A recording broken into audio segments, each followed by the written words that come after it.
En tant que préparateur physique, il va probablement vous arriver de devoir utiliser avec vos athlètes des mouvements que vous ne maîtrisez pas. Ce n'est pas grave, nous nous améliorons tous sans cesse. Cependant, il est tout de même important de pouvoir faire réaliser ces mouvements en toute sûreté. Et pour ça, des points clés à faire appliquer peuvent se révéler très utiles. Aujourd'hui, nous allons parler de squats et aborder 3 de ces points clés. Juste avant de commencer, si vous appréciez ces vidéos hebdomadaires, pensez au like, commentaire, partage, toute forme de soutien aide énormément. Si certains s'en souviennent, nous avions fait une vidéo similaire sur le mouvement du développé couché il y a de cela quelques mois. Aujourd'hui, nous allons donc nous pencher sur le mouvement essentiel, mais relativement complexe du squat. Très utile pour développer la plupart des capacités des membres inférieurs, et possédant une excellente transférabilité vers la plupart des pratiques intégrées, il met cependant des contraintes à surveiller sur certaines parties du corps. Quels sont les points à savoir observer pour protéger ces athlètes pendant que l'on se forme et que l'on acquiert l'expérience nécessaire pour être plus à l'aise sur la pratique enseignée? En voici 3, avec pour chacun des conseils pour les corriger. Le premier point à aborder est le butt wink, soit la rétroversion involontaire du bassin en position basse de squat. Concrètement, c'est lorsque le bas du dos de l'athlète s'arrondit de manière incontrôlée lorsqu'il descend en squat.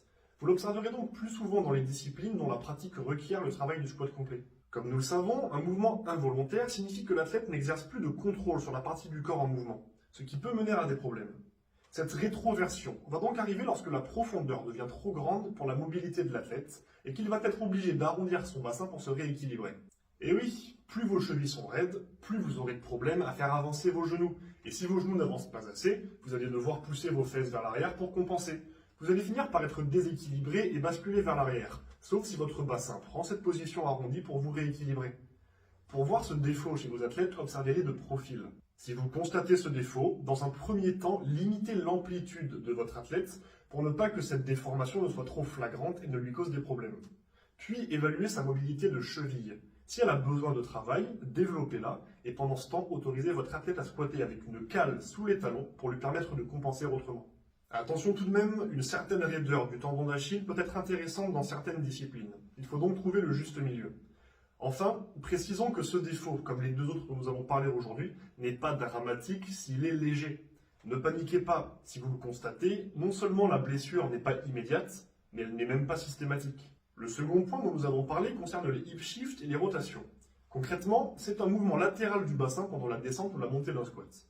Si votre athlète n'est pas capable de réaliser un squat sans que ses hanches ne penchent d'un côté ou que son bassin entier ne tourne dans un sens, c'est qu'il connaît un déséquilibre pouvant provenir d'un manque de force ou de mobilité. Ce défaut s'observera très bien en évaluant son athlète de derrière. Si vous constatez un problème de shift, commencez par évaluer l'équilibre global de votre athlète. Est-ce que sa barre est bien centrée? Est-ce qu'il est lui-même droit avant de commencer à squatter? À quel moment intervient le problème? Vous ne travaillerez pas avec lui de la même manière selon que le shift prend place au milieu de la descente pour se recadrer plus bas ou directement en position basse. Un autre point pouvant donner de précieux indices est l'ouverture de hanche.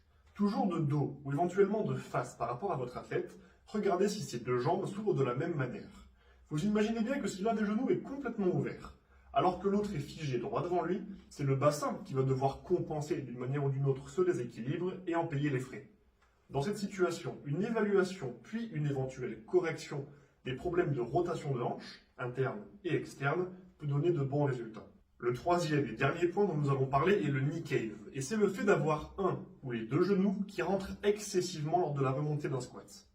Sur une barre très lourde, il est relativement rare de réussir à maintenir une technique parfaite, mais si les genoux rentrent vraiment trop par rapport à leur position pendant la descente, ou si c'est un problème récurrent qui vous arrive même à des charges basses, sans que vous ne le souhaitiez, alors c'est qu'il y a probablement un problème sur lequel travailler. C'est un point qui s'observe très bien en se plaçant de face ou éventuellement de dos par rapport à son athlète.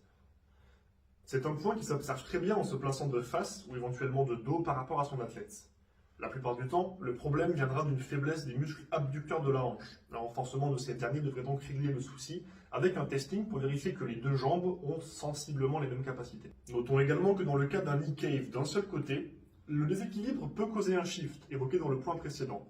Vous vous retrouverez donc avec 2 problèmes à gérer, mais pas de panique. Peu importe le problème rencontré, voici un fil rouge de la marche à suivre. Premièrement, déterminer l'amplitude problématique, puis l'adoucir, la remplacer ou la supprimer temporairement pour ne pas causer ou aggraver une douleur chez l'athlète. La suppression systématique des mouvements n'est pas forcément la bonne solution. Deuxièmement, évaluer le problème. Force, mobilité, contrôle, proprioception. et mettre en place un travail pour le combler. Troisièmement, faire des tests à échéance régulière pour avoir des informations claires et objectives sur les progrès. Quatrièmement, réinsérer le mouvement ou l'amplitude problématique de manière progressive, tout en respectant des étapes de validation préétablies tout au long du processus. Avec tout ça, vous devriez pouvoir utiliser le squat avec vos athlètes de manière sécuritaire pendant que vous vous formez et que vous prenez en expérience. J'espère que cette vidéo vous aura été utile. Si vous avez des questions sur les points que je viens d'aborder ou d'autres interrogations sur le sujet, contactez-moi pour me les poser. Si vous avez des questions concernant votre diète ou votre entraînement, n'hésitez pas à me les soumettre. Si vous cherchez un coach ou un préparateur physique, mettez-vous en contact avec moi et nous échangerons afin de mettre en place un suivi adapté à vos objectifs. Et si vous voulez que j'aborde un sujet en particulier dans ce type de vidéo, faites-le moi savoir. Sur ce, bon entraînement et n'oubliez pas, rendez-vous fiers.